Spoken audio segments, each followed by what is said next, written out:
Which means we're live.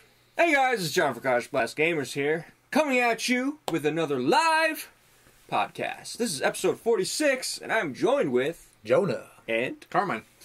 How you guys doing? Great. Carmine looks very... This is where his energy drink kicks in. Like his normal brain shuts off. My eyes are actually watering. Are you too bright in here. Okay? No. It's too bright in here. It is... Oh my god, it's all over. You gotta ring the bell. It's... That's right, you gotta ring the bell. Anyway, guys, we do these lives on every other Tuesday. We do these lives. We do things live here. Every other Tuesday, we'll do a podcast, and every other Saturday, we'll do a live stream for a game. And when that changes, we'll let you know. Where?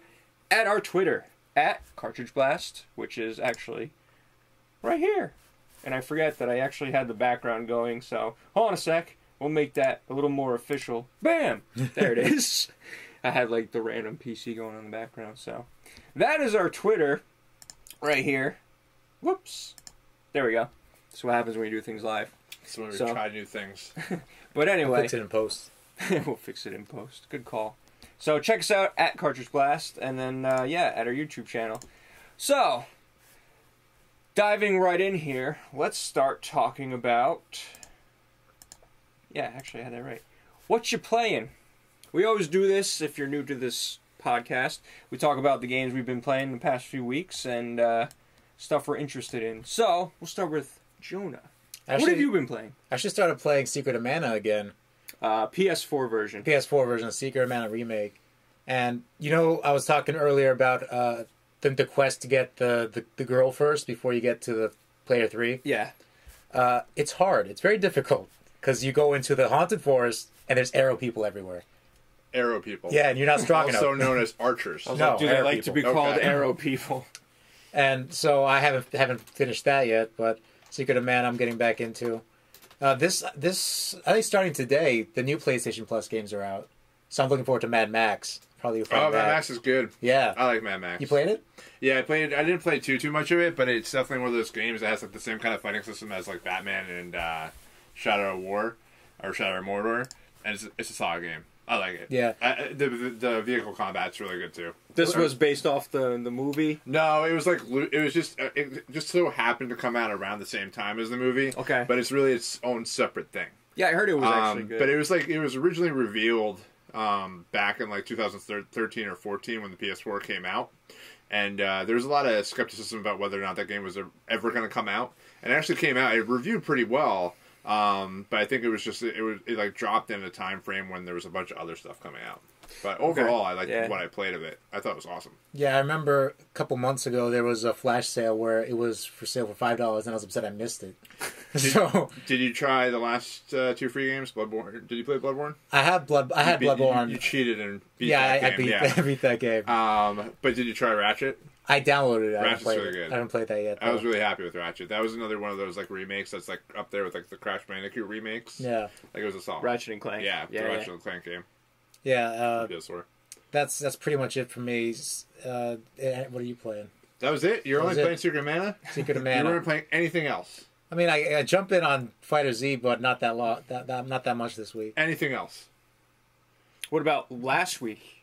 I played Bayonetta last week. On the Switch? On the Switch, yeah. First one, second one? First one. Nice. Still on the first one. And you like that on the Switch? Yeah, yeah. Well? It plays. It's not.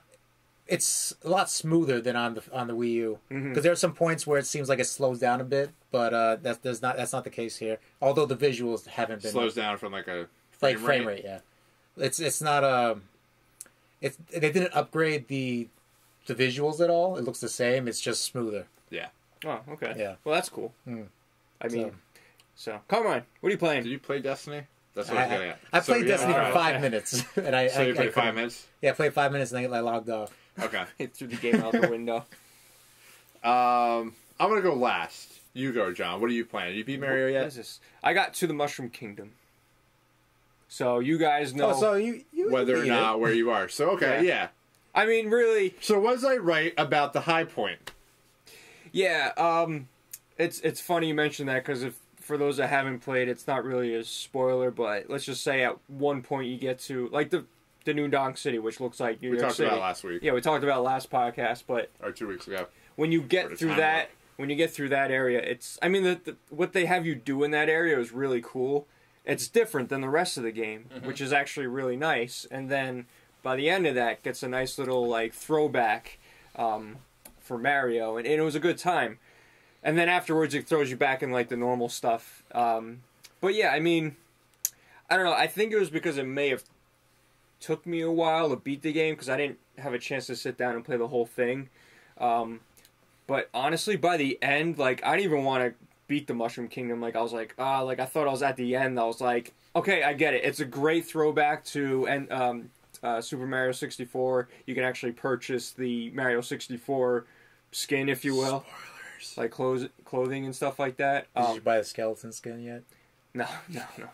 So, but really... There's skeleton skin? I don't even think I got that. It's 9,999 coins. I don't even think I got that. What about the new stuff? They actually just released a whole bunch of more... I don't even know what It's is like new. I I beat the don't game, even- I got to Mushroom Kingdom, and I stopped. Honestly, Yeah. like, what's a bummer to me is the outfits don't do anything except for get you, like, into doors. Yeah. It's not like if you do for instance, in that one water level, there's, like, the lady that's like, oh, go get the swimwear and then you can go. It doesn't do anything for you. No, it doesn't, like, allow you to breathe underwater. Or it doesn't make you swim really fast. Nah. It's just, like, you look different. That's all it is. Like, I mean, I get it. It is what it is, but that's the thing I felt was lacking in this game was, okay, great, you can throw your hat on anything and become that thing, but at the same time, what does Mario gain? Like, I don't feel like he had any powers in this except for the hat. It's all about the Cappy. It's all about the Cappy. All about the Cappy, but it's all about Cappy, or Cap. I don't want to say Cappy, I'm going to say his hat. It's all about Cappy. So, Cappy.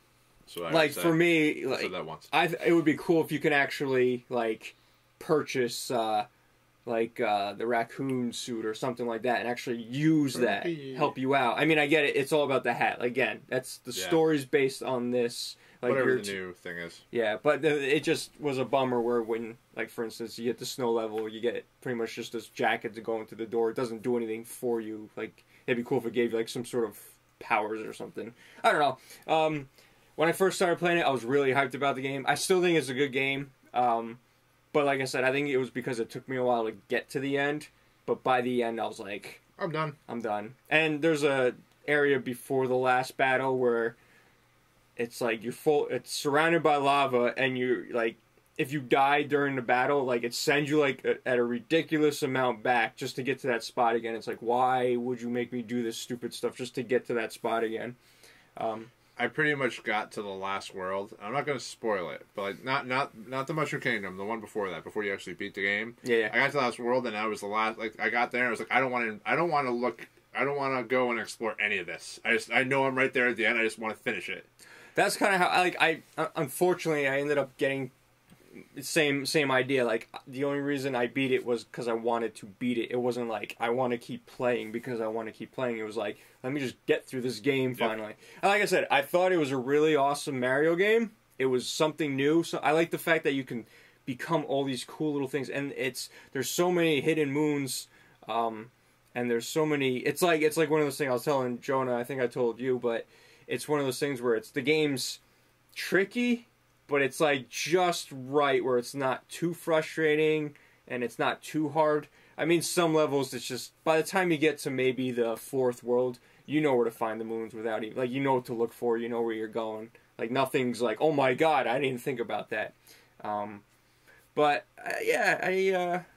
anyway, I got to the Mushroom Kingdom. I know there's like this super secret thing at the very end if you get all the moons or something like that. I think it says, like, if you keep collecting moons, there's like a secret level or something. Right? Like that. Yeah. Like, there's an actual ending to the game. I think there's 2 secret levels. One you can get after you get like 800 moons, and one you can get when you get all max moons. Are we talking about the dark side of the moon? Yeah, and then the darker side. So it's just the moon level again? It's just on the darker side. So there's less sun. I guess, I don't know. Are there Transformers? I wasn't there. I've never seen the level. I just know that it exists. It's what YouTube's for. But anyway, I get that far. I thought it was cool. There's a lot of throwbacks to the old Marios, and it is a good time. But it's just, I think near the end, you kind of get to the point where it's like, it's different, but it's the same, and you know what to do.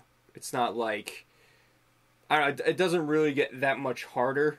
It just gets maybe a little creative. I don't know. What do you think when you got to the end? But I know you probably have the same mindset. You just wanted to beat it. I just got to a point where I was done with it. Yeah. Like New Donks. I was on the home stretch and I was good. Yeah. For me, it was more like I didn't get sick of it, but it was more exciting in the beginning when they kept throwing new things at me, and the rest of it it kept going up, and then it was like it flatlined, but it wasn't. It was still fun, and I still like to play it. It wasn't as exciting as before the New Donk City level. Yeah, I feel like it was to the point where, okay, if you want to find the moons, you can find the moons, but just getting to the ship was easy. And then that last mission, I liked the moon. It was cool. It was different, but at the same time, it wasn't anything different to where it was something like, oh, this is something new. It's just a different level with the same.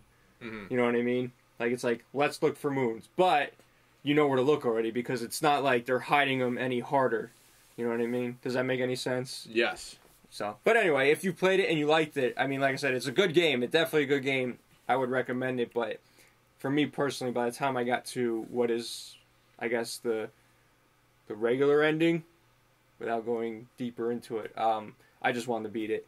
And at the time of when I got to the Mushroom Kingdom, I wasn't like, oh my god, this is so amazing. It's just, it just didn't have any effect on me. But, so I was playing that.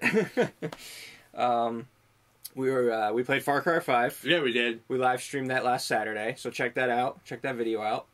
I was playing Ghost Recon Wildlands. Now, did you want to talk about Far Cry 5? Because what I was going to do is... You can talk about it. It's just in your little time that you had with it. Yeah, so my little time that I had with it was during the stream.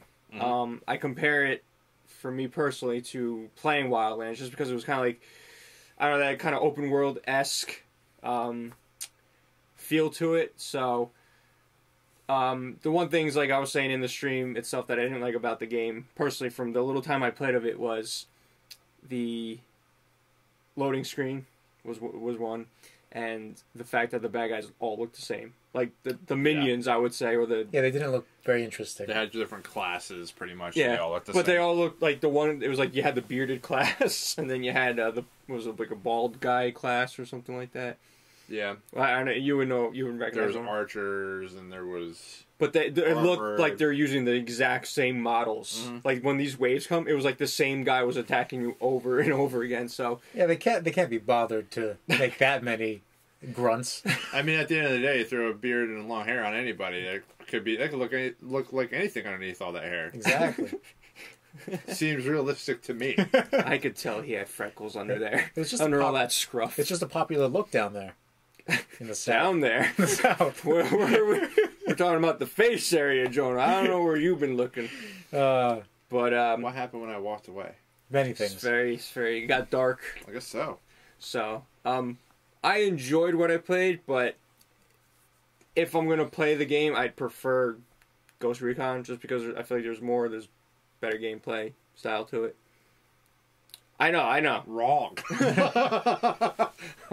So, I'll let you talk about it, because I know you have the game. You own it. You played more of it. So, I mean, for me to judge it, it's based on my short time playing it. Wouldn't it be fair? I mean, I literally, I picked up the controller for a little bit. Yeah. So, I can't judge it. I'm just basing it what I see off of it. I feel like you're biased because of that Predator event. Absolutely. Where's the Predator in Far Cry? I wonder if they could do that in Far Cry. It actually might be better in Far Cry. I mean... Actually, I take that back. The only thing that sucked about the Ghost Recon version of that, which was actually props to Ubisoft or, whoever was in charge, whoever came up with that idea. That was a genius idea. They had the music, they had the whole setting. It was really... I wish you did it, man. I should have played it. I wish you played it. It would have been so good. The one issue was, I feel like the game needed like a dive and roll feature. Yeah. Because there's like certain situations when the plasma gun shoots off where you really just want to get out of the way. You can slide in Far Cry. Let it be known. Oh, there you go. See, it's already looking at. The only thing is the driving. Oh, that's another thing. The driving in Far Cry was rough. Unless there is a way. People don't like. I don't know. Unless there is a way. Everything I've been told, I don't think. I think it is only first person. Yeah, and the fact you can change the controls, but it's only first person. Yeah, and that was horrendous. Like, that was bad. It wasn't like, oh, okay. And it's so bad. They know it's bad. You can actually set a button, and they'll drive for you. Yeah, but they do that to begin with half the time with most open world games where you get in a car and there's an auto drive. And I know that. Recon makes you fly airplanes, There's no auto drive helicopters. I think most Ubisoft games have auto drive. I don't know if there is. I don't need it. I don't need it because I can see perfectly and steer well. Yeah, but who wants to hold down the button the entire time? I kind of mess that up. Click and let it go. Sit back, get a snack. Yep. Let me know when you get there. But that was a big thing about the game that I wasn't a fan of, the driving. So anyway, but I was playing some... the loading screens? And the loading screens. Ghost Recon has their loading screens as well. Between...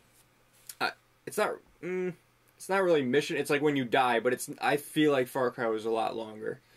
And there were many of them, which was not good. Because of the cutscenes? Then again, it is a game that just came out. You know, games these days, I feel like it's one of those things where it's hard to review a game. Especially, I'm not reviewing it, I'm not saying it's bad, I'm just saying what my first initial hands-on experience was of it. Yeah. They could patch all of that within, like, you know, maybe next month or whatever. They could be like, I feel like they could easily do like a third-person drive mode. Yeah, I'm sure maybe they're working on it. But that's what Ubisoft does. You know what I mean? They release a game and then they support it for like a year and a half out. Yeah. And they keep people buying it. So. Yeah, we did have it. Like I said, the game just released. There was a glitch that we encountered where the game couldn't progress because maybe there was someone stuck on a tree somewhere, and the bad guys never came. That was weird. That happens in open world games. Yeah, our grand finale bear level. Yeah, we're trying to have a grand finale. Save cheeseburger. Good old cheeseburger. He's actually pretty good. Been using him a bunch. He's a bear. We're trying to save our Royale with cheese. Yes, Royale with cheese. But anyway, so I was playing Ghost Recon and Far Cry, and once again, the Halo Master Chief Collection, grinding away on Halo 4, which, by the way, is actually, because that's when 343, Studios or Industry, whatever that. 343, yeah. So, they... First time I made it of a Halo game. Yeah, and you can tell it's different. Like, it's such a... I like 4. 4 is good. It is a good solid game. Because if you think about it, when Halo 3 came out, you had Halo 3, then Halo ODST, then Halo Reach. Like, you just felt like you were playing off the same engine over and over and over again. So when Halo 4 finally came out, like, everything was revamped. Mm-hmm. The freaking bad guys are teleporting at you. Yeah. And you know what? Those guys really pissed me off. You know what's strange? Every time I was about to kill them, they teleported away. It's nuts, so though. Mad. Like, they finally added a sprint feature, which is cool. They took a lot of... 3 did it, too. Like, Halo 2, you had a lot of dual wielding. Halo 3, you could. But 4, I feel like they took a lot of that away. But you didn't like the dual wielding? No, I'm saying they took it away. They didn't like you. In Halo 2, you can do 2 needlers. They took that away. Okay. Halo 3 introduced like the bubble shield and stuff like that. Halo 4 I feel like you can't dual wield as much, and they added a few perks that weren't, I wouldn't say as good, but they're kind of unique. But anyway, Halo 4 is a good game. I like that. They really did a cool job. But you know what's disturbing? Playing Halo 4, if you actually play it, I feel like Bungie ripped Destiny right out of Halo 4. Like, there's this giant sphere. The aliens look almost exactly like a lot of the hordes. Well, hang on a second. So, I don't know if I could say that 343 ripped from Bungie as much as there was parts of Bungie that moved into 343 that might have already seen what Destiny was going to be like. Well, because Destiny was an idea back when Reach was created. So, yeah, but I'm sure... Well, okay. So what you're saying is basically someone ripped off of the beginnings of... Maybe. Of Destiny. Someone was inspired by Destiny. Destiny. The idea concept of Destiny. But I don't know. I mean, I feel like the Prometheans, where are they? Where are they? The shiny red guys? In Halo 4? Yeah. I was going to say, if this is a Destiny question, no. You don't ask me. No, the Red Legion. No, it's not. Stop it. The Prometheans. I'm going to say Prometheans. If I'm wrong, correct me. Are Prometheans from Mass Effect? No, the Prometheans from Mass Effect, aren't they? The bad guys in Halo 4. The red shiny guys. I feel like they were very unique. overall as an enemy type. I can't even really compare them to like what they did with Destiny. I thought they were more interesting than what some of the Destiny enemies were. I think the weapon design and everything too is a lot more fun in Halo 4. I like Halo 4. I like I said, it just reminded me like right away. Like I was like, there's this sphere. It looks just like the thing in Destiny, and it's just like the bad guys just. They're trying to connect that Easter egg. I think that's what they were trying to do. Like they were trying, like they were each having their own game, but they at the end it's the same. Have you beat it yet? Halo 4? Yeah. I haven't got. I mean, I've beaten it before. Gone through the story. I've beat the story before, but now. Have you found out why Master Chief is special? I mean, in the Vegas sense. I remember. I mean, I haven't beat the game in many years since it came out for 360. This is so I just remember you finally get to like he finally takes off his helmet or something at the end. Yeah, well, that's at the end, but you don't see him anyway. You'll never see Master Chief's face until they kill him. Apparently, there's a glitch once where you could. He's just like a bald dude. He with scars on his eyes and stuff like that. So technically, we have seen him. He's just not a very pretty man. That is why. So it just doesn't really matter. But they already put his face in, but it doesn't matter who he is. He's you, Jonah. Master Chief is awesome. But anyway, so yeah, no, Halo 4 was cool, and I'm glad I'm playing again.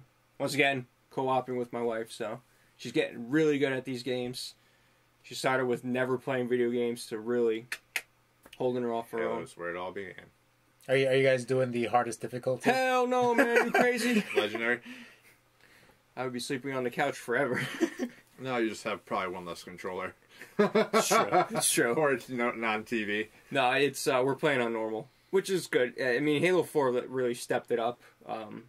There's, like I said, there's a lot of the enemies just like come at you and come at you, come at you. So I'm having a good time with that. So I really like the Halo Master Chief collection. I haven't played multiplayer yet. I know a lot of people had issues with that. We're just playing the campaigns. I like what they did with the campaigns. The only thing I have an issue with is everything's still in letterbox. Like you can Halo 2 was in full screen because they redid it using I don't know. I really think it was like Halo 5 graphics or something like that. For what? Master Chief Collection for Halo 2. Like they really... I know they just went in and they redid everything. I think it was Blur or not Blur. God, I can't think of the name. The studio that did it? The studio that does it. We'll just leave it at that. The studio that did it. Somebody just redid it. I said Blur, but I don't think that's... But you were able to play that full screen, and then Halo 3 was letterboxed, and then Halo 4 was letterboxed, so you have to go into your TV and actually like make it zoomed in or wide just to play full screen. That's the only gripe. I don't know why they didn't want to do that. I don't know. It doesn't matter, I guess. Didn't have enough grapes. Didn't have enough grapes. So, but that's what I'm playing. And then now that I beat Mario, it's off to Bloodborne. Oh. You're going to try Bloodborne? You said I should. Don't question it now. Now I'm second. I have second. There's a very large download on my PS4. Like Jonah. What did you? Oh, what did you do? No, I told you it was back when it first came out. There was a thing where you could make a second character and then just duplicate your blood echoes. Yeah. And then just become level 150. I don't talk and to just cheaters. kill the cleric beast. Sounds it wasn't like a cheat. It was an exploit. It was creative. It was in the game. I didn't modify anything. Creative thinking by Jonah. They patched it in a week, but I was evidently as long as you don't do the update file and you do that first, you can still do it. But there you go. I don't want to be like you. All right, you gotta be offline. You'll finish the game if you do it. You won't finish the game if you don't. I have finished the game, but I didn't do it. I'm just gonna try it. I'm not gonna say I'm gonna beat it. I'll give it a try. It's good. You guys recommended it. I'm gonna try it. Carmine. Yes. Save the best for last. Well, I don't know about that. All right, fine. Then don't say anything. So I played a little bit of Destiny. Few multiplayer matches with the new update. I think I'm going to stop for a little while and just wait for the DLC to come out and play the story and then see what happens because I think for right now I'm done. Hold on. Did you want to talk about Destiny while we're here? I mean, if you want to bring up your fancy picture. It's not fancy. It looks pretty fancy. It's that. It's probably the lowest quality picture you can find of that right now. Maybe. Yeah. Just maybe. But... yeah, I'm feeling kind of burned out from Destiny. I'm burnt out. And at the end of the day, I think that's what a lot of it is. It's just that Sorry, I didn't... you play a game for almost 4 years, and then you're going to feel some fatigue, and I think that's where I'm at right now. Don't get me wrong. I still love the game, and it's still top tier. It's like one of the top tier shooters that are out there from a moment-to-moment gameplay from the gun mechanics. But, like, I don't know. Like, they said go fast. I don't feel like there's that much speed to it from, like, just regular play. And then, like, it's still a team shot game, which I'm fine with. I never had a problem with it being a cooperative type shooter where you're team shooting. But the problem is that when it's a loot game, you don't get to have those amazing guns that stick out. So that's why a lot of people have problems with the competitive scene right now, or the multiplayer scene right now. I don't want, and they've already done it. There's nothing they can do about it. I hope they don't go crazy with it. They're gonna. But like they've sped up super abilities. Yeah, abilities. Like, what do you mean sped up? Yeah, it comes back quicker. The recharges. Was there a reason for that? Yeah, I don't know why, but there's wasn't that like there wasn't no issue with that, was there? Well, no, people wanted it. They wanted to feel powerful and always just constantly. Yeah, no, it's because you go into a match and you're not really. You'll get like one super a game if you're killing people.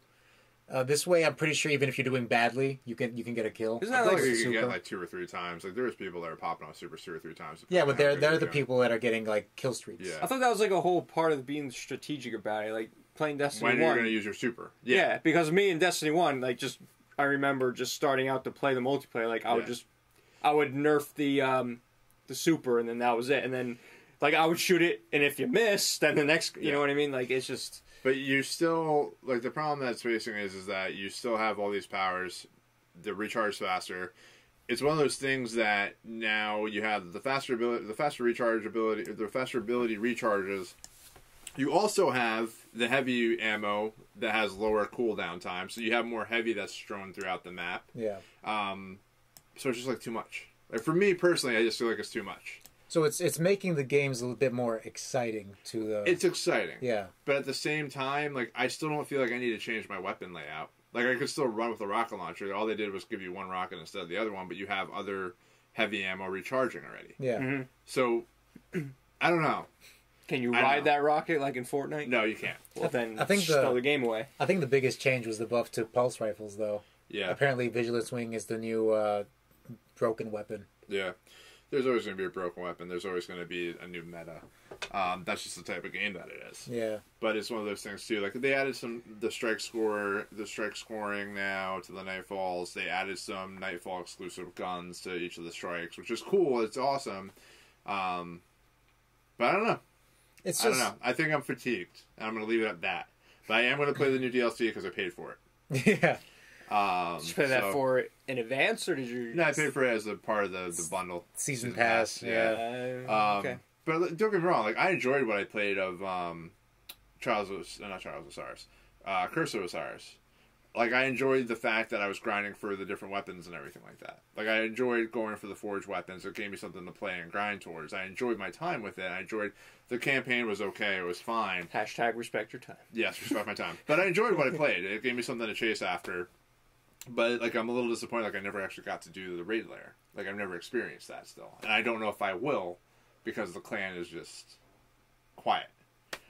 So yeah, I mean, now has a lot of people disbanded that you know from the game. Well, it's not even necessarily disbanded. They're not playing it right now because like there's Fortnite, there's other games now that there's been enough of a break that people have walked away from that they realize that there's other games out there. Yeah. Far Cry 5. So, Jonah, what else did you want to say about Destiny? Anything? Because I know you and me are the two Destiny guys. Yeah, for Destiny, every time there's a new update, it's always something focused with balancing multiplayer or something, and I'm just never interested. So you just want the update. You want the new stuff. Yeah, I want new stuff. I want more RPG elements to the game, and I know that a lot of people are in Destiny because I wanted to bring that up too. The gunplay, but I feel like I've gotten I like Destiny a lot, and I like the gunplay, but it's. The core gameplay is just not enough for me anymore, and I don't want more balance patches, and maybe I do want some. Yeah, because I don't want that to be the focus of it. Because a part of me, like as much as I do enjoy feeling powerful, I enjoy feeling powerful in like the PvE setting. I enjoy being powerful periodically in the multiplayer setting. But at the end of the day, I really want like an arena multiplayer. Like I want a new mode, yeah. I want. You want your battle royale? What I've always kind of looked at the multiplayer. Not battle royale. I'm fine with it. I want more of the Halo type thing with multiplayer. Okay. I want, hey, multiplayer is being sponsored by X faction this week, and only weapons that you can get are from that faction and use them in multiplayer. So, like, you have a rocket launcher that's on the map that you have to go pick up, or a sniper that's on the map that you have to go pick up, that arena style of game, and then give them the powers, give them the abilities and everything else like that, but give them a level playing field that you then have to go and fight over certain power weapons. I enjoyed that more than, you know... Does Destiny have a capture the flag or, like, King of the Hill? They have a control where there's 3 points on the map, and you have to stand on I like capture the flag. They had Rift, which is very similar to Capture the Flag. Yeah. That was for Destiny 1, though. They haven't brought that back yet. That was like, Classic get an orb, and then you have to go and punch it into, like, a goal kind of a thing. Rift. Like Blitzball from Lawbreakers. Kind of. Yeah. Which was a fun game that you all should play. We should stream that again. I don't know who's playing it. I don't know if you can get Is it dead? I don't know. It might be dead. I don't think on PlayStation it's not. I know on PC it is. But it's like PC, like the community just moves so quickly away onto the next thing. Like even Destiny, Destiny's like somewhere in like a few thousand that are playing at any given time, and people are starting to actually see people in trials multiple times. Like, but there's still a decent amount of people still playing on PlayStation and Xbox and everything like that. But the PC communities has moved on. Yeah, I feel like PC though, like there's just, I mean, so many people just with Steam and everything. There's so many genres. Like there's, for instance, when before we started doing the podcast and things, my brother and our friend Rob, they would play like games like 7 Days to Die. I think there's this game called Dominions or something like that, where it's like you set up a army and then you go and kill people that way. Mm-hmm. Sort of like a point and click sort of thing, or an Age of Empire sort of thing. And there's like huge following for games like that, like Space Engineers. That's another game where it's a crafting game and stuff like that. There's a huge following for that game. So there's games like that happening while everything. Mm-hmm. It's not like a system game where you feel like the mainstream stuff is what's sticking out. Like games like that, there's still people playing. It's not just like Fortnite and stuff like that. So that's what's cool about PC gaming as well. The last thing I'll say about Destiny is, just like I said, I'm just gonna... It's not the last thing. You'll bring it up next week. Well, for a while. Last time Every week there's a Destiny. Well, they're gonna have... I'm sure they're gonna announce the DLC soon, so we'll see what happens with that. Isn't that what you just said? Gods of Mars? Gods of Mars. Isn't that what... Maybe. I think it's Gods of Mars. Whatever the case is. It should be Godzilla on Mars. And should be new content, so I'll look forward to that. I'll play that when it comes out. And I want to say one more thing about Destiny. Do you? Yeah, I keep looking forward to PvE updates, but what they give us is limited time events that make you do things that are already in the game to get points or whatever for the event. Well, I want to revamp Prison of Elders, or I want Prison of Elders. Horde mode. And I want like those. You know how in Age of Triumph there was invading like Splicer Fallen public events. I want that kind of thing. They should bring Predator to Destiny. No. Why? It doesn't make sense. It would be great. Not even a little bit. You would ruin it. It'd probably be too easy. You break the timeline. Well, I mean, Zur is the guy from I don't think the Predator stands a chance against a Nova Bomb. I'm just saying. There could be a team up with Marvel. There could be a Predator that's a Predator-like guy from the 9 that goes after the player character. That could be a thing. Let's make it happen, Jonah. I'll call up my people. I'm going to veto this conversation. Why? It's a great topic.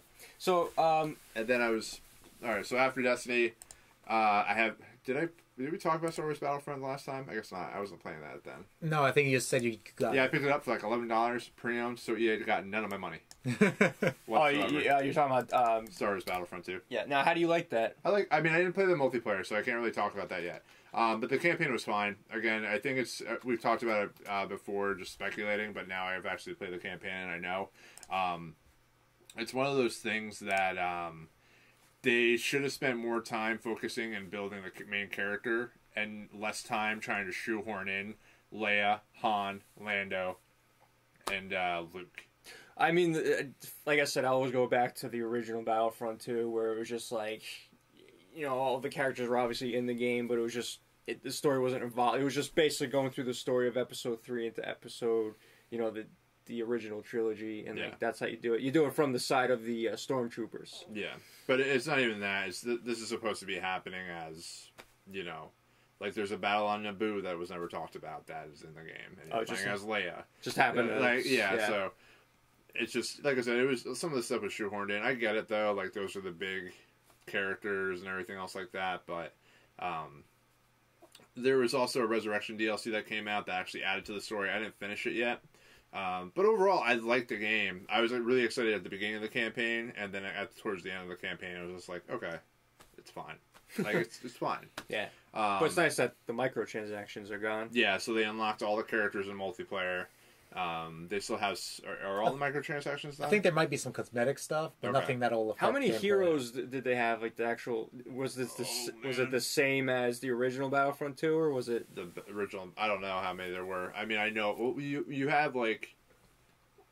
It's pretty much... There's a couple characters from the game. Like, the main character, and there's another character that you get from the game. There's other characters that are from the original trilogy, and then... You should just unlock a Rancor. The Just new comes trilogy. out and mauls everybody. Yeah, the new trilogy, but then there's people like Yoda and Darth Maul and stuff like that. So Right, yeah. But I think, I mean, if I had to take a guess, maybe 18. I can't. I don't have a number off the top of my head anyway. I was just curious of what it was, like if they were just focusing on like Luke, Leia. But yeah, I pretty much grabbed it just to play up until the point of when Far Cry came out. Like, I do want to go back and play the multiplayer. I want to keep it for a while because I paid so little for it, and now all the DLC is free. Yeah, which is fantastic. Is the online community still out there? I think so. I mean, it's Still Star big? Wars. At the end of the day, it's Star Wars. I don't think you'll have a problem. I mean, listen, I just looking at the game, it looks, it looks great. It's just, I just never had interest. I always say it. I enjoyed the original Battlefront 2. I just feel like they weren't trying. Like I said, until you can go from ground to space, seamless, awesome big battles, I'm good. Isn't there another in development Star Wars game? We should talk about that. You can still talk about it. They're doing an open world game, but I don't know who's making it. They're doing an open world Star Wars game. Stand by. Do you know what it's called? No, it's just it was announced, but I don't think there's a name of it or anything like that. Keep talking. Yes, yeah, I remember that there was a delay or somebody got fired from it. Like I don't know, maybe. I don't remember. I assume the only people that would be willing to make a game like that would be BioWare, but BioWare's doing Anthem right now. Unless Anthem and the Star Wars game are one and the same. Twist. Then I have some questions. A Night Shyamalan movie. Unless the open world game is being done by Titanfall, but I just don't. I'm sorry, by Respawn. That's from that's the video from Amy Hennig's canceled game. Oh, just for maybe that's what I was talking about here. here. Yeah. In-game footage that'll never happen. Nope. R.I.P. Visceral. I think I was thinking of the Visceral Star Wars. That's canceled, and there's another one. And evidently, there's an open world game that's being made. You want to talk Far Cry 5? I'm trying to think if there's anything else that I played.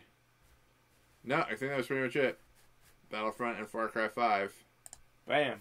I was playing Overwatch again too, but that's kind of Overwatch is Overwatch. New characters, new heroes, but it's Overwatch. Still a fun game. Far Cry 5. I like it a lot. It's one of those games like I keep like thinking about. Like I just want to go and get lost in for like 3 or 4 hours at a time and just start checking off boxes in the map. At the end of the day, it's still a Far Cry game. You know what I mean? Like you got weapons. They unlock certain things for you pretty early on, which I appreciate. Like the flight suit and everything like that is unlocked pretty early on.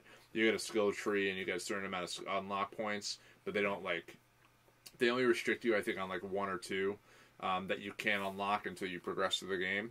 And then there's other skill trees for your actual other characters that you acquire, your companions. So like the Cheeseburger the Bear, Boomer the Dog. Battle Royale cheese. But there's other characters that you actually can acquire, like Herc. I just got yesterday when we were playing co-op, and he has like a rocket launcher that he carries around all the time. And Who's this? Herc.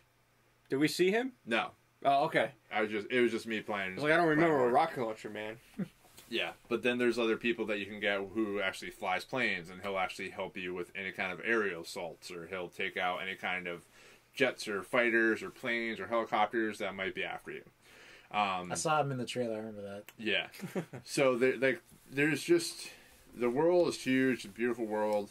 Lot to do. I feel like every time I do like a side mission, like 2 or 3 other ones will pop up. Like, there's just plenty to do in this game, and it's a lot of fun. And even playing co-op, there's a lot of awesome moment-to-moment experiences that really help just solidify this game as a whole. Yeah. No, I'd definitely be interested in playing that co-op. The only thing with co-op, and everybody's talked about it before. What? So, with co-op, when you join somebody else's game, you will get experience, you will get money, skill points, but you will not progress your actual story. So it seems like it's more of like a thing where they want you to finish your own story and then help Sherpa somebody else, but then get all those experiences that you would get. Yeah. And you can still control certain things even as a co-op partner. Like you can set up waypoints and everything else like that. You can't call in any companions. That's only for the person that's actually hosting the game. Uh-huh. But all your weapons, all your experience, everything that you have so far unlocked, like that is all there for you. But there's just really cool stuff, like the prepper stashes, where you get like different vehicles, weapons, and stuff like that you actually unlock. Like there was a prepper stash that I went to last night, and I unlocked a hangar, and there was like this big Red Baron, like freaking airplane that you actually just unlock by actually finding the stash, and you can actually have 2 people sit in it. So it was like one of those things that we were co-oping and we were actually flying around the actual world. It's just like one of those things you explore and you're finding stuff, and I feel like your time is paid properly.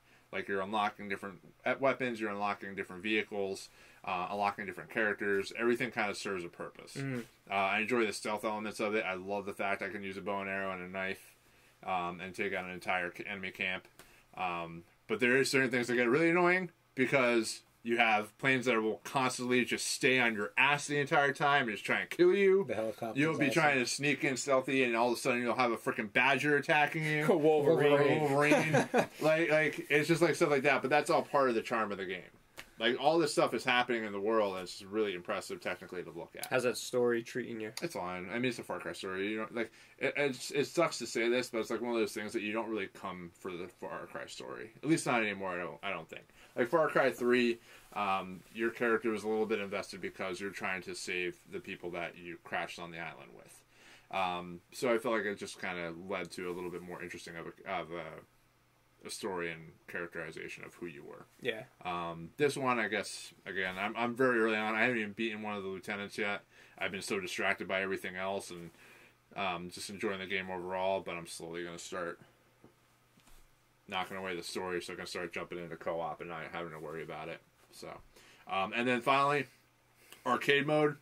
Arcade mode is like the actual game creator of Far Cry 5. And just as an example, I mean, I know that they've actually recreated like Dust from Counter-Strike. They recreated Nuketown from Call of Duty. Well, with what they had. Right. Yeah. So it's not like a spinning image of it. And then they actually created a Battle Royale mode and stuff like that already built within Far Cry 5. So there's multiplayer and whatnot with that. But just as an example, did you see Dredd, the most recent Judge Dredd movie? Yep. Yes. With Carl Urban. Oh yeah. Dredd? Okay. The good one. So the title is actually Dredd, and it's not like identical to what it's supposed to be. They kind of created whatever they could with it. I just picked some random. Does it take place in a building? Yeah. Oh, nice. So you start off and you're driving in on a quad. You come up to the entranceway, and then there's just tiers and tiers and tiers of like enemy levels. Yeah. And then there's a VIP. It's called a VIP mode at the top that you're supposed to take out and kill. So that was it was a nice little thing, but it is one of those things that it's going to be really interesting to see what people create over time. Oh, cool. I know there's some problems, but hopefully going forward, it's gonna create some really neat stuff. Nice. Yeah. I mean, like I said, I mean, have you ever played Wildlands by any chance? Yeah, I played Wildlands. You played with you guys. Oh, that's right. Well, that doesn't count. That was the beta. Nah. Yeah, it was. No, I had the game. You sure? We played the game. Pretty sure it was the beta. We streamed the game. I only played the beta. Because you didn't have it. So how did you get? You had it. Yeah, I traded in. Why? So you had it, but you traded it in, so you don't have it anymore, right? No. Well, all right. So points you mentioned. I'm just kind of having this in my own thoughts of what I played of Far Cry 5 a little bit versus Ghost Recon. Just because of the open world forest area sort of thing. You get arrows, bow and arrow in Far Cry 5, and you get throw knives and stuff like that. You have to unlock the vehicles, which is a good concept because Ghost Recon, they're kind of just open. You know, it's kind of like a Grand Theft Auto style. The only thing is, though, it's great that you can unlock these things, but since the driving sucks, it's just little. Well, I think flying the planes and the helicopters and everything like that are actually the easiest I've ever had to fly, or like ever have to drive something that's aerial. Mm-hmm. Like Battlefield, I can't do it. I could not drive planes or anything in Battlefield. It does not bode well. Well, it's funny because when we did play, it was great because you get into a car or on the road vehicle and there's like 10 instructions of how to do this, and then you get into a plane, it's only 3. Yep. Which is the way it should be. Rise, land, get out. The only other thing I will say is like when you're going from point A to point B, especially on the main roads, there's tons of stuff that distract you on the way. Oh, yeah, this is stuff, good. like save people. A bear's chasing some pedestrian on the street. There's barricades or roadblocks. Yeah. There's like different truck deliveries from the Colt that you have to try and take out. So there's a ton, all this stuff that's in there that's meant to distract you, but everything gives you money or level up or skills or something like that. It's worth your time. It's not like it's not going to give you anything. Yeah. I remember during our playthrough, we did auto drive, and we kept getting stopped by people attacking us. Yeah, so it's a nice feature, but it's freaking... It's impossible to use. It's not always that easy to use, so... Nice. So, anything else you've been playing? No. Pretty much it. Far Cry 5, Overwatch, and Star Wars Battlefront. Okay, cool. So, we shall... Whoops, I kind of... You broke it by accident. It's broken. Let's see, what are we going to talk about? News, right? Let's talk news. I gotta find where that is. There it is. So we'll start talking news. It's been 2 weeks since we did one, so let's see if we can find some. We'll start off one that you guys... Stay glued. Start your 7-day free trial now. So we were talking... To see what the hell you were talking about. Shadow of War. Carmine, you have Shadow of War, right? You've been playing that? I played it. So what do you think of the microtransit, taking it away? Alright, so I think we've talked about this before, but I played Shadow of War. Probably close to whatever it takes to beat the game, like probably 30 to 40 hours, somewhere within that time frame. I love the game. I love the combat. I enjoy the Nemesis system. I enjoy, hunting down and recruiting orcs and whatnot. The tower defense is pretty good and fun. Story was good. It was like one of those stories that was like, I really need to watch Lord of the Rings again because there's a lot of stuff in here I just don't remember. It's just like scratching your brain. So I rewatched. I actually ended up rewatching the trilogy as I was playing this game. Set aside 40 hours. Yeah, exactly. Get the 9 hours or whatever it is. Director's cut. Yeah. But I play the game. I like it. I like that kind of combat. I like the you have to be quick and press like triangle to counter, just like it is in Batman Arkham City and Arkham Knight, and Arkham Asylum, and Mad Max. But that when you get towards the end, there's an ending and then a true ending, and the ending was fine. It's fine.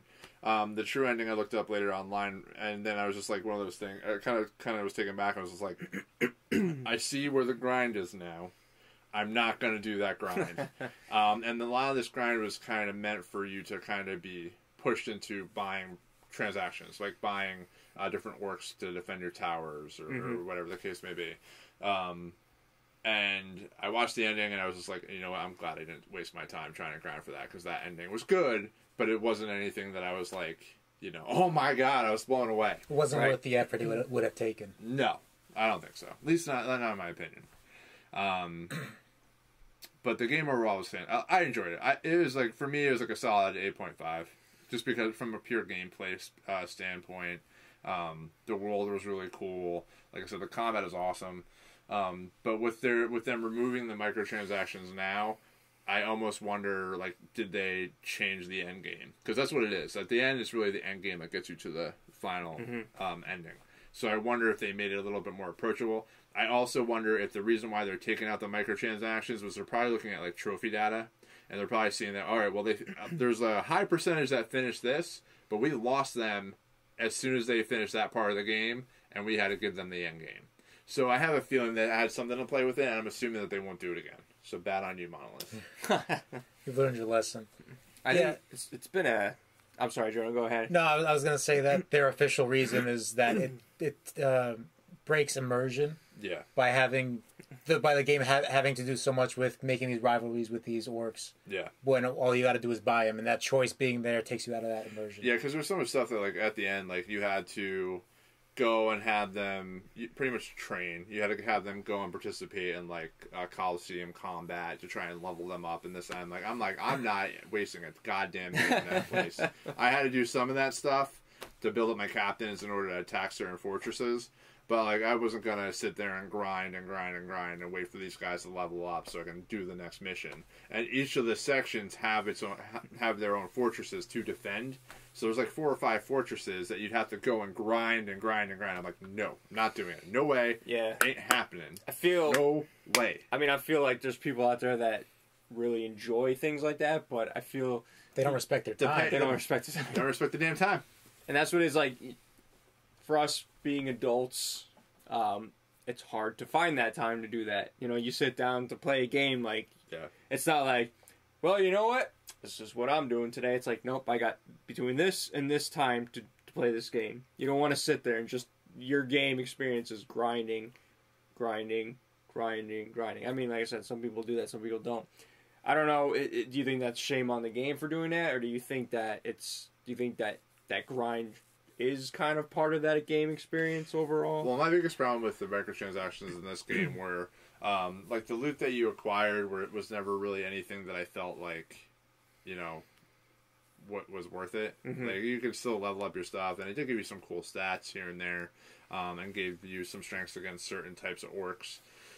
But my biggest problem with it is that you not only had microtransactions, and then you had a grindy end game, but then you also did the Season Pass, which has cool stuff in it. Like, I saw the trailer for the microtransactions, and it looks like, I saw the trailer for the Season Pass, and it looks like there's actually some really good content in there, but I'm not going to go and buy it now because I've already played the game and I'm kind of done with it. Right. Like, I'll wait until, like, the Game of the Year version or Definitive Edition, whatever comes out, and play the content then, and it'll probably be cheaper.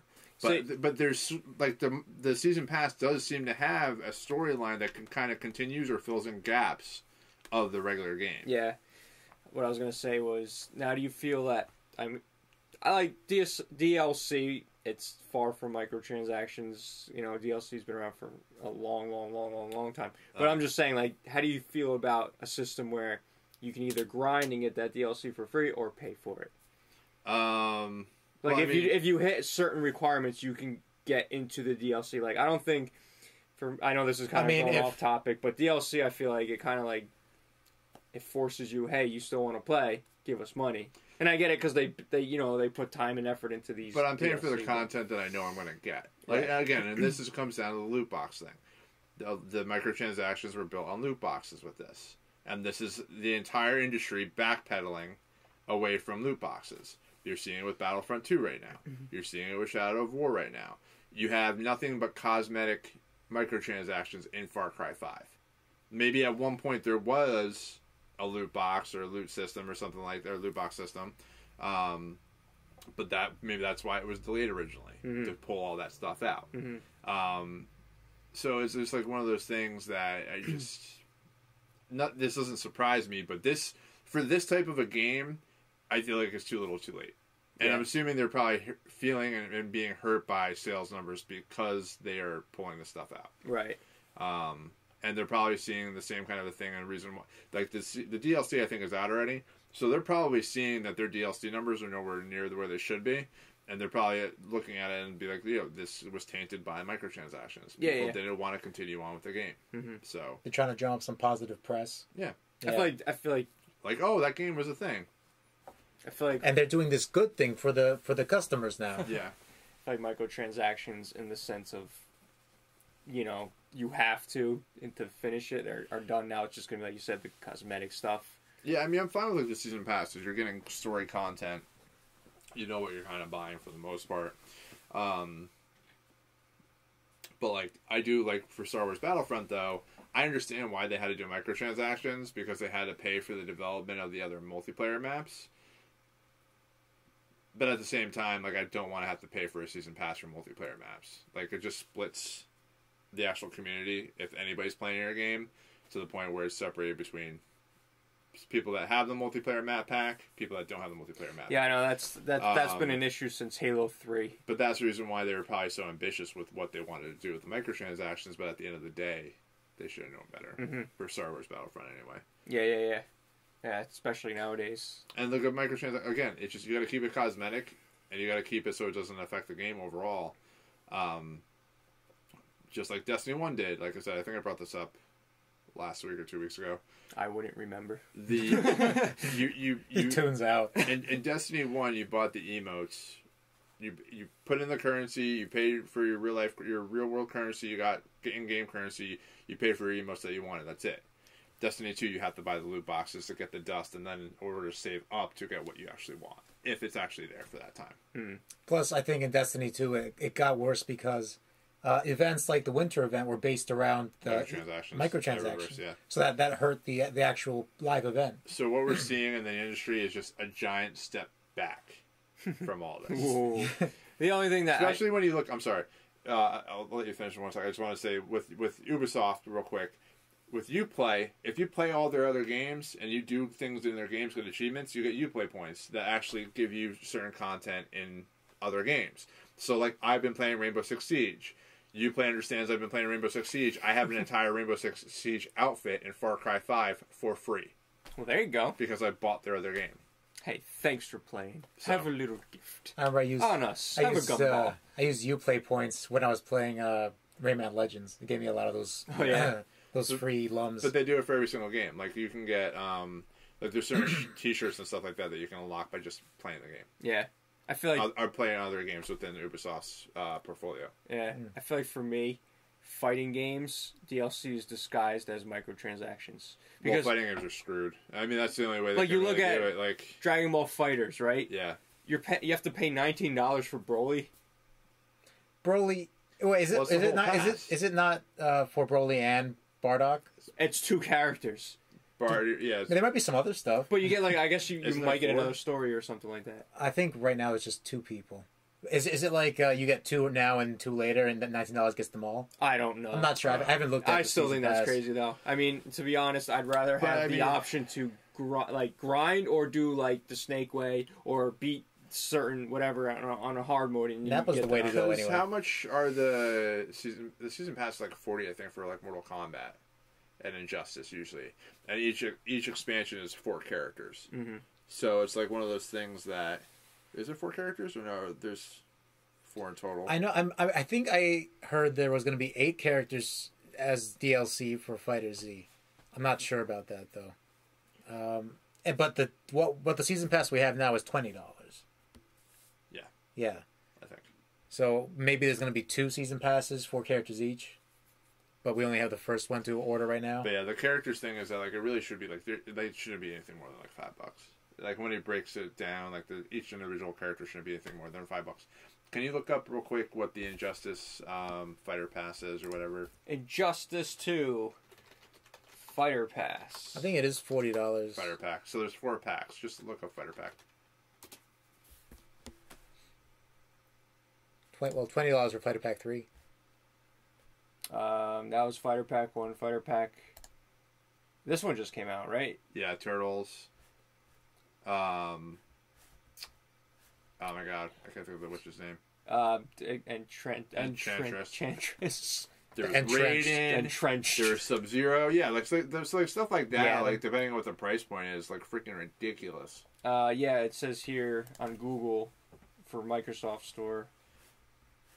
So $20 so I guess $20 for all of them for the Fighter Pack 3. So you'd get all those characters for $20. For $20. That's a lot. Yeah. Or no, is that are the Mutant Turtles one character? It's one character. Yeah. Okay. Is it really? Yeah. What they're randomized and they swap in and out. Oh, so it's not like you don't pick one of them. Dragon Ball FighterZ where you play 18, but then you get you get 17. Yeah, that type of thing. Or like Ginyu, you have all 5 of the Ginyu Force. So you actually can play as like a randomized like for one game you'll play as Raph, and then you get the rest of the turtles as an extra. Yeah, I guess you could switch them out. Okay, I haven't played. As long as you get to play them all, like I just don't want like one turtle and then like the rest are just moves. Or but I mean that's pretty much 3 characters for $20, which I'm kind of concerned about. Yeah, that's what's accurate. I mean, like I said, I miss the days where you earn these characters, like you unlock the characters, you do the work and you unlock them. Because I mean, what really is the incentive for a fighting game besides the story and then that's it? Well, I mean, with Injustice, what they did is they added their own loot system and everything like that, so you did get customizations based on your grinding. and they actually did have an effect on the overall abilities of the character or stats anyway. See, I feel like though with like streaming being as popular as it is, like if they stopped where you can just buy something but then grind it out, I feel like that'd be more worthwhile watching someone actually earning these things. You know what I mean, on camera and stuff like that. Well, that was such a big thing about Destiny 1 is that like it was all randomized. Everybody's after the Gjallarhorn or the Hawkmoon or certain guns that you never knew when that instant high was going to happen. Mm-hmm. But yeah, that's one thing that I missed. But I also at the same time I got Gjallarhorn at the end. Yeah, I got it when he sold it. Guy. I got it on Gjallarhorn Day, so I was struggling for a year. Yeah, it was very upsetting. So I have two opinions on that. I don't know if I want to go back to that completely. But that's the thing. Like at the end of the day, like unless you're going to start paying $70 to $100 for every single game that comes out, like microtransactions are going to be here to stay. Well, I assume they're going to evolve the way they are. I mean, everyone wants money. It's just the game. It's just you can't.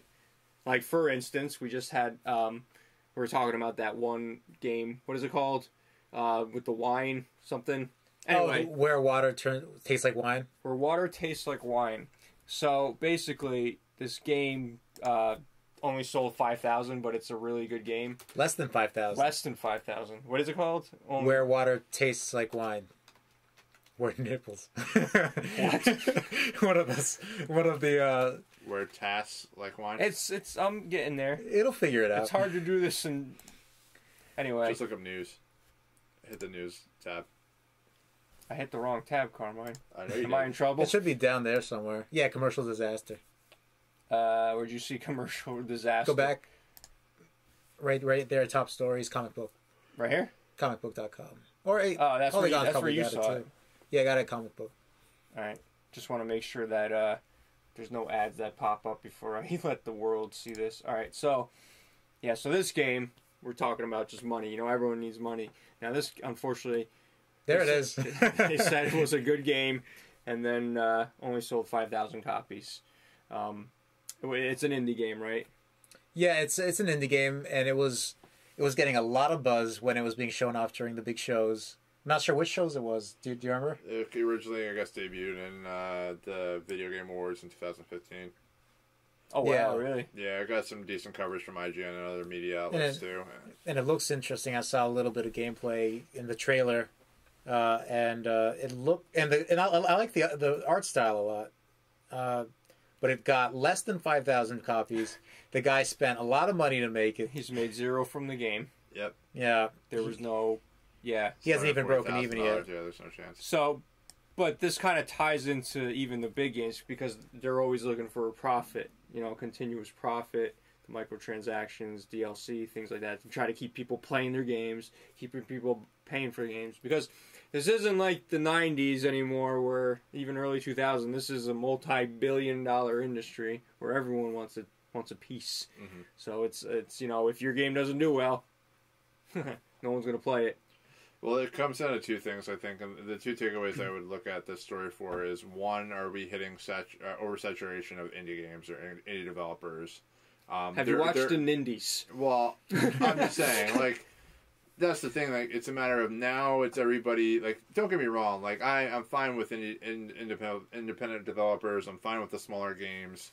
You say that like, on live camera. When it shuts off, Well, no, I mean, but I feel like it's one of those things that you're still trying to grab the attention of a smaller audience than the big budget, large AAA games. So you already have a smaller audience that will probably be willing to pay your game, and now there's this oversaturation of indie games. And indie games, there's like a bazillion games that come out every single, Thursday, Friday, or whatever it is that Nintendo drops their new games on their console. Something like that. So it's one of those things that, are we at the oversaturation point? And I'll leave it to you guys to talk about. And my second thing is that if IGN and other news media outlets gave this game the time of day and wrote stories about it, wrote previews about it potentially, then are we looking at it? Are we now looking at a scenario where content creators are now more the vocal majority? Are they the ones that are going to be able to get certain things out and have people be interested in games like this over the bigger news media? Honestly, I mean, you actually just, I don't know if you realize, but what you just said actually is a make or break for a lot of games. There's some games out there, really weird games for PC that a lot of really popular streamers do, like Markiplier will play these weird games, and it just boosts the sales. Well, you know, like PewDiePie was playing a game, and then it starts boosting sales. Skate 3. They had to start republishing Skate 3 after PewDiePie. So you get something like that happening with a game like this that doesn't do well. Well, that's a lot of indie games, and that's where the popularity will come from. Yeah. And unfortunately, that's exactly what you're saying. Like, do content creators kind of like drive that indie, I guess, destiny, if you will? I think the high budget indie games are kind of not a good idea to make anymore. But the lower budget ones, because this one he like had subcontractors and stuff going on working on this game, and he had to pay a lot of money to make this game happen. And it looks like it's a higher budget indie game. Well, but he's not going to get that money back. Going back to like Super Meat Boy and Fez. Mm-hmm. There was a film on the, I guess, creation of Fez, and then I think that as well. Super Meat Boy was the other side of it. And there was one more. I don't remember what it was though. There's three movies. Right, but anyway, like Super Meat Boy, that kind of like it's a fast paced platformer sort of game that a lot of people would definitely go to, like gravitate towards, versus Fez, which is more, it was like a puzzle game in a way. Definitely more indie style with that, so you're only going to get like so many people playing that game versus this. But the poor person that was making that game just went through like hell, like just like trying to get the money and all this other stuff. It was like a sad story. Like it was like one end sad story here, and then you had Super Meat Boy that was making a game that kind of was for like the genre is more popular. Let's put it that way, and they didn't have such a hard time in the end.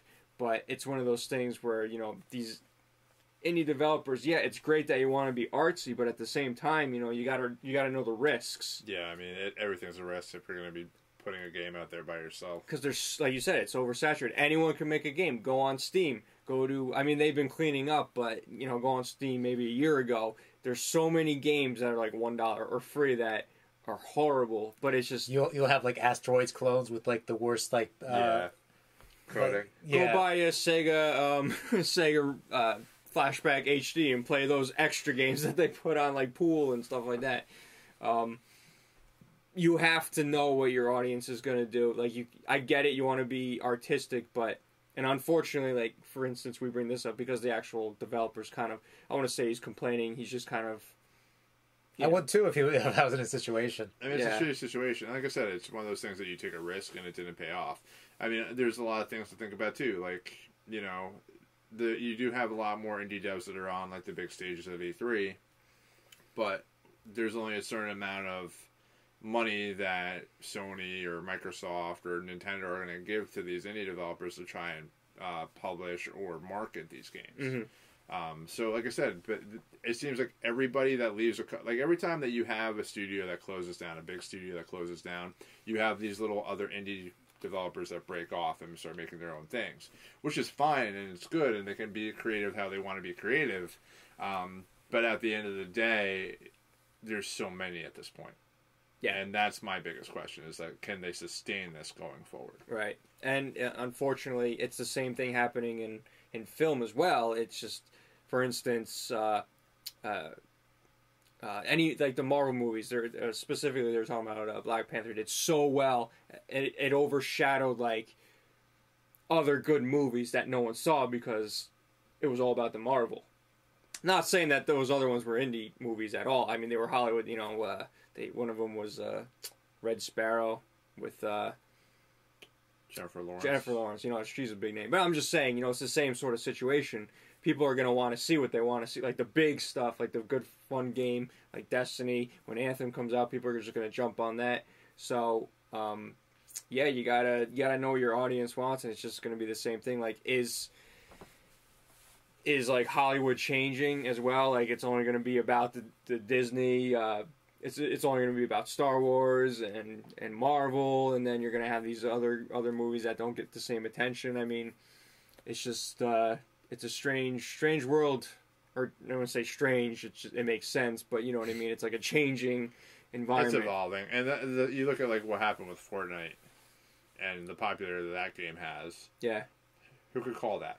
Like, what publisher could have said this is going to take off and be amazing? right. Or same with Minecraft. Yeah. You just don't know until you hit it. Mm-hmm. And when you hit it, it's usually big. And, like, once again, we come to content creators, because I feel like the streamers of Fortnite really made it popular. Yeah. It's whatever you can. I feel like if the game is friendly, you can jump into it.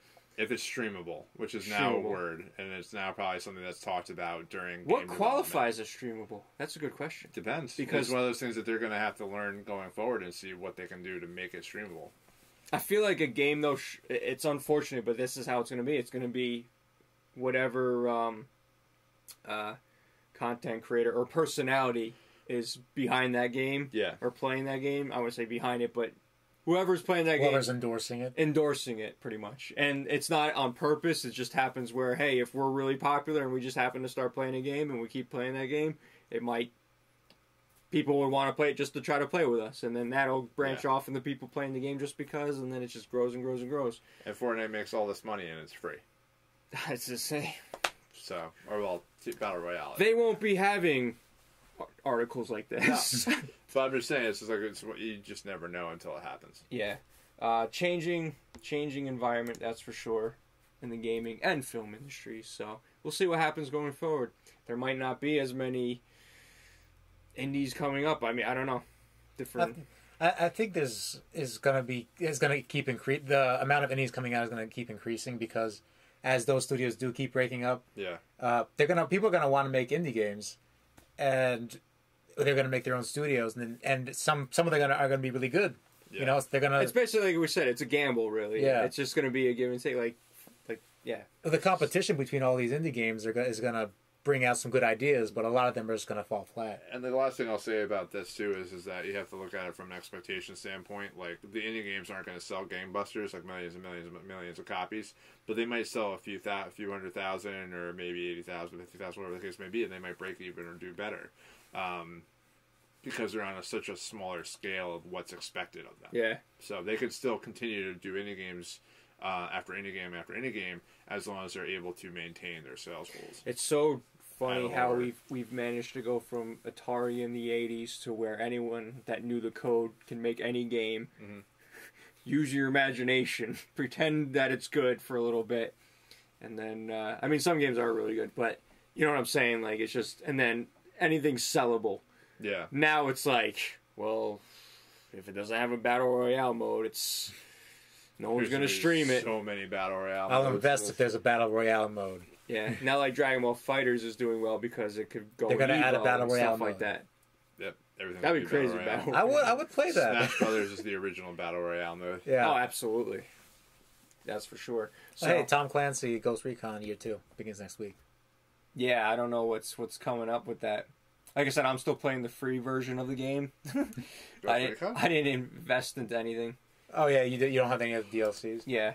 So, what else do you guys want to talk about? Anything else that grabbed you in the news? Spider-Man. We know that the release date is coming tomorrow. That is not really news at all. Game Informer has their cover coming out as Spider-Man, so it looks cool. So what are we thinking? When is it coming out? It's coming out 3 weeks. It's coming 3 weeks. 3 weeks. See, now I almost want to agree with you because like every time that they've done like God of War, they came out and they said like they had an announcement and then it was like, all right, it's coming out next month, or it's like coming out 2 or 3 months from now. So my guess is that Spider-Man's going to be a summer game. July. I don't know about July. Maybe August, like early August, it might come out. Spider-Man Homecoming came out July. Yeah, so maybe. What's interesting is I remember that Sam Raimi Spider-Man's always came out in May. I feel like the movies, but obviously, and I mean, Avengers was supposed to come out in May, but they were able to get it a week earlier. So, would you be surprised if they're like, "Oh, hey, in May it's coming out"? No, mostly because there was a bunch of tweets out from the developers saying that they were playing full versions of the game. So this game is not that far off at this point. Have you heard any murmurs of how it first? No, there's hands no on. impressions. No, I don't think there is any hands on yet. I mean, I'm assuming with the Game Informer article, they will have hands on. if they don't. Oh yeah, I'm sure. So there's stuff that will the probably press. break. Let's just say the press has played it. Yeah. Let's be in a hotel or somewhere. They played I'm it. just curious if they're going to hold it to the summer or they're going to have a big fourth quarter push with it. But the thing is that Red Dead is in October. You gotta get that. So this does that. not mean anything to me. So this might be, like I said, this might be a good August game, like middle to late August. I mean, what else? Get it out there. And then you have Madden. That's it. Madden. That's the only other game that comes out in August. Hey, Usually. it's got that going for it. And then there will be some sort of Destiny expansion probably coming out in September. Call of Duty's coming out in October this Dragon year. Quest September. Oh my God, Dragon Quest! Dragon Quest coming over. Oh, Dragon so- Quest September. I don't care. Dragon Quest 11. You can have your Dragon Quest. Best game. I'll play Spider-Man and make a difference in the world. Make a difference. Save the world. Yeah, hopefully it's a good game because it's been hyped, and I mean, unlike Sea of Thieves, where Xbox, I don't know if they were banking on that as an exclusive. We're Sea of Thieves in the Twitch domain right now. I think there was like Well, Twitch. initially. I'm not sure. Initially, it was being streamed a lot, but it's kind of It boring, dropped off. boring There was nothing to watch. do outside the Kraken. They burned through everything. I know there's like a controversy. You know how when you get an achievement for the first person that gets an achievement or something Just look up Twitch. You can look through the domains. gets immortalized in the game. Somebody cheated, like a streamer used their following to get the achievement done. Just go to browse. To the left. Oh, So you're this looking is at in it. the order. Yeah. Right there, next to Borderlands. Let's just show Next the to world, Borderlands 2? Ooh. so you don't have to look That at it hurts. yourself. Look at this stuff, though. It's interesting what people are. Well, that's what I'm streaming. always interested in. That's why I look periodically. Fortnite, obviously. League of Legends. Counter-Strike. Battlegrounds. It's always up top. Hearthstone. Blizzard just makes shit ton of money every IRL. single day. Casino. In real life. That's where we should start streaming this. What? In real life. Yeah, we should just The have a podcast. podcast. Oh, is that on what IRL That's is? what it is, yep. What is that? Is that a People game? stream In real life. themselves. No, it's literally just camera. It's just Oh, shows so it's and like stuff live that. vlogs Yeah. or something like Yeah. that. I got it. They were talking about that when they were doing the new like dress code sort of thing. Yep. Hey, if you're at the beach, it's okay to be in a bathing suit, but if you're in your house, don't be in a bathing suit. Yep. Is there a Showing Dungeons the and goods. Dragons video game that? or- Dungeons and Dragons. I think so. I know there was like an older one for. I don't know. It's right there. I know, but like, is that like IRL when you're just playing a board game? That'd be sweet. Maybe actually, that's a good question. I'm not sure, but I'm not gonna The click on it fact right that now. Borderlands 2 is Because still we'll being played. we'll probably get a copyright strike for live streaming that. The fact that Borderlands 2 is still being played. Borderlands 2 is fun, It is. I'm not saying it's not. I think. and there's so much content in there. Also, I bet you there's going to be a Borderlands 3 this year. Magic the Gathering. Play that. Poor little Destiny down there with 3,000 views. Hey, Bloodborne. Maybe I can stream it. Casino. Yeah. Arma 3. Ooh. A Link to the Past. Mario Party 2. Like, some of this shit, I'm just like, what the hell? That's like being held up by, like, probably, like, one big streamer that just decided to play Mario Party 2. Retro gaming. probably. Are these actually, these are games, right? They're not just channels? No, these are the games. How do they have a Well, Legend I of mean, Zelda Orphan of... That's what people are playing within those games, and they're showing it based on viewership, like, what's being played the Interesting. most, or being viewed the most. Cool. So, Whoa, Fortnite has like almost 3 times the amount League of Legends does. Yeah, and it's like almost 4 times, more than 4 times the amount of player in Unknown Battlegrounds right now. Damn. They got to really fix their shit. so who was mad at who again? Was PUBG. Battleground? PUBG was mad at Fortnite. When They have a good Fortnite reason decided- now. Yeah, they have a reason. They have a good reason there. But Fortnite, I mean, PUBG, they had problems with cheaters, like in Asia and stuff. Like China Yeah. was like really like lighting up the entire all the. So servers with Sea of cheaters. Thieves is doing 8,000 right now. Just dropped right off. Dropped right off. But like you said, it's not gonna. It's just because Grand Theft Auto's still up there. there was It's no. very bad. That's gonna be there for. It's like I know. an endless game that just keeps being. It's Yeah. just they're making bank. Game that keeps on giving. So anyway, yeah, we're talking about Spider-Man. I just brought that up because the Sea of Thieves was like this Xbox is exclusive, and it's funny because Xbox next week is going to talk about backwards compatibility. So they're always thinking, okay, so exclusives are not doing well, but backwards compatibility, you can play every single Xbox title ever created. Yeah. So it's like, all right, your game services are still awesome, but give me something to play besides what I've played before. So I was never interested in Sea of Rainbow Thieves. Six Siege is up there too. I was actually hoping that it was going to do well, but it just I have no interest in Sea of Thieves. So. I feel like they're going to release something that'll make it like, oh my god, that game. They can't. They shouldn't have released the game in the state that it's in, knowing what happened with Destiny and other games like it. Like Division. Like they should have held it. I saw some news articles about the development where they didn't have they didn't have a lot of direction. Like they had teams of people working on one asset. Yeah. For like months at a time. So they just one asset. Was that the water? Because apparently the water looks amazing. Yeah, maybe the water's supposedly amazing. Like they were like a bunch of people working on the ship for too long. If you want to play a Pirates game, just go play Assassin's Creed Black Flag. That's true. Oh yeah, well there you go. That sounds about right. And like the art style of the game looks really cool. Also, like really nice. I mean, it's got that Fortnite-esque, it's stylized. That everyone gravitates to. I like stylized. Now, everything in this picture right now, I don't know if it's big enough for you guys to see, but I see someone in the water surrounded by sharks. Can't get eaten by sharks. Yes. That's the thing. Okay, cool. And that's all I see. I don't see a battles. There's a lot of cool ideas in it. Like there's the proximity chat and everything else like that, so you can actually hear the other people as you're trying to board their ships and stuff. I think the biggest issue was getting strangers to cooperate and steer a ship. There's that, and there's the fact that the loot system is primarily all cosmetic. And the fact, too, that someone brought up was that Kraken, that's like the highlight of the game right now, is just tentacles. It's not like underwater. It's not something you have to fight. It's just tentacles that you shoot at. Also, the fact that PvP doesn't really do anything because you kill somebody and they respawn immediately with everything. And in fact, all their supplies restocked, so they're at an advantage. So there's like no reason to kill them. It's almost like if you wanted to do a permadeath, it might actually be more streamable. Yeah. There you go. You permadeath your character. You're done. Yeah. It'll become like Zombie U. Yep. You become a shark. And you get to eat the people that fall in. You become a skeleton. Yeah, and that's like the only enemy type, even though they said there's going to be a ton of different enemy types. It was a half-baked idea. It sucks, because I think it's a cool idea, and I think that there was a lot of cool stuff that they were trying to do, but... Maybe it'll... Let's put this one right under Sunset Overdrive. Alright, so I think that kind of does it for news. We're kind of running a little overtime here.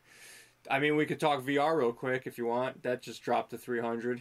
Yeah, that's all there's to talk about. That's it. No, it's thanks for coming. No, with PlayStation VR dropping $100, it's just getting closer to being more affordable. So, and whenever technology gets more affordable, it starts being developed more for. Exactly, but they need to come out with the new PSVR that doesn't have all the wires coming out of the back of your head. That's true. That's what I want. What I want is something like the Vive, but more, but not so expensive. That's like over $1,000. Supposedly, Oculus is doing a wireless headset. I don't think it's going to be as powerful, but it's going to be something that you can pretty much just put on your head. Now, what's the best VR out there?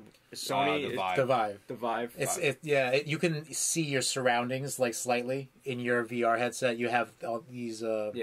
The frame rate's better. Yeah, it's more powerful. But it's the most expensive one. Unfortunately, I wouldn't be able to do VR. I get motion sickness, so that's kind of. I'm just. Someone was saying. I think who've tried it, they said that that is an issue.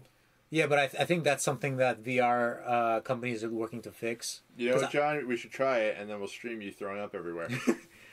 That'd be nice. We could. Why not? How do you know you're I mean, that sounds great for me. How do you know you're motion sickness? Have you ever heard of Schrodinger's cat? Have I ever heard of who? Schrodinger's cat. Yeah, it was when he put on a VR headset and he could either throw up or not throw up. But you don't know until you actually try it. Okay. Yeah, this was a thing.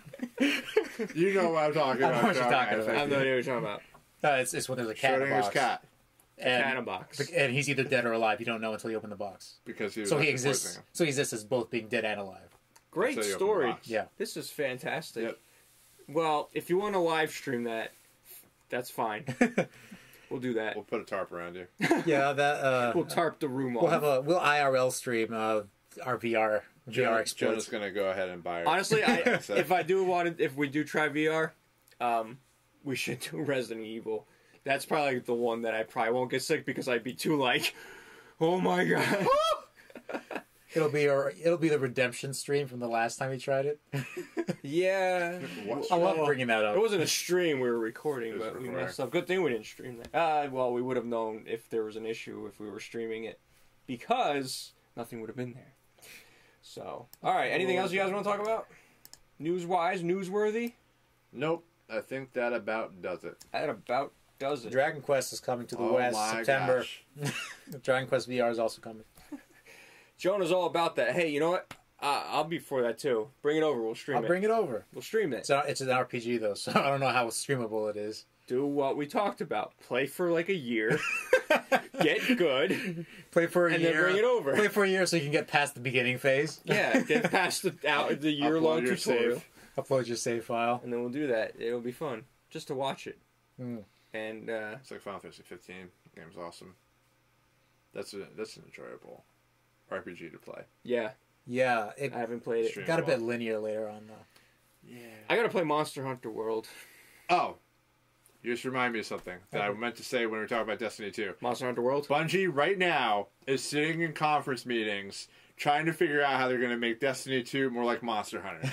That is what they're doing right now. That would be cool. That is what they're doing right now. That'd be nice. That is what they're looking at as their template. You can farm these special... The strike bosses to make your armor. Yeah, that is what they're looking at. That's a good idea. Make Destiny great again. Yeah. I like that idea. So then I would want to play it and enjoy it and enjoy my experience. Mm. So what are you going to play now that you're doing with Mario? You're going to do Bloodborne. I promised. He's going to cheat. Always. Cheat. Yeah. Don't cheat. Do it. Do it. No. You'll be so can you stream your entire game sessions? All your game sessions? Just leave it live for 24/7. Yeah. Just do multiple game streams when you're playing. I do have a Ghost Recon stream test that I did yesterday, just to test quality. Maybe I'll update that because it wasn't bad. Yeah. Or just play Bloodborne. Either or. I don't know why I even said that, but it was just like I was thinking of live streams that I had. It's actually uploaded. But anyway, maybe. Just do it. Maybe not. Do it. And do it. You want to. You'll have people come in and try and help you. And they'll probably tell you to go jump off a cliff or something. See, what you want to do is you want to make it right. All right, yeah, made that right, made that left. Ignore that giant monster that's going to smash your face. Go about 3 feet forward. I know that's cliff. That's fine. That's fine. Don't worry. There's a ledge on the bottom. The cleric beast is your friend. Jump off. Walk into him. Yeah. Haha, you died. Sucks for you. There's a weak point on that guy's fist. That if you strike it just right. Trust me, it's a glitch. If you hit it with your face, you're fine. It's great. Oh, you died. Sorry. Haha. Goodbye. That's how streams go. Bloodborne's good. I'm excited for that, though. GG easy. Anyway, guys. Final thoughts on something? Anything? That was it? Play Bloodborne? I'm a little hungry. I have nothing for you to eat. Gonna make some pizza minis when I go home. Pizza bagels. Not bagels. Minis. Pizza minis. They still burn your face off. Well, that's what you do. All right, so you gotta leave. You gotta cook them, then put them up on the stove, let them set for like 5 minutes, and then go and eat them. If you go right after them, you're gonna burn your face off. I have this thing about instant gratification. I get it out of the microwave. You're like my 4-year-old son. I get it out of the microwave, and it's here. So it's got to go in here. No, you don't do microwave. You don't do pizza minis in microwave. What are you, an animal? You gotta, the oven gives that nice little... Yeah. You know what it is? That if you put it in the microwave, you get it's like a sponge. Do you see what happens to bagel bites in the microwave? It's a sponge. I've had a bagel bite like separates. It's no longer pizza bagel. It's just sauce because the cheese ran away. We should a new topic one podcast. Snacks, gaming snacks. It'd be like a cooking show. See that? I like it. Real quick though, you gotta be careful because one gripe about eating and playing is you get all like if you're having chips or if you're having something with grease. Pizza minis are the best though because all it is little crumbs. So you don't just wipe that shit right off. You don't get it on your controller. Exactly. You try and do fries or like nachos, it's just going to be a mess. That was a real quick mistake. Pizza minis, even bagel bites, because the bagel's on the bottom, the perfect gaming snack. Interesting. It is god tier of the gaming snacks. What about pretzels? No. You heard it here first. What about hummus? Pretzels.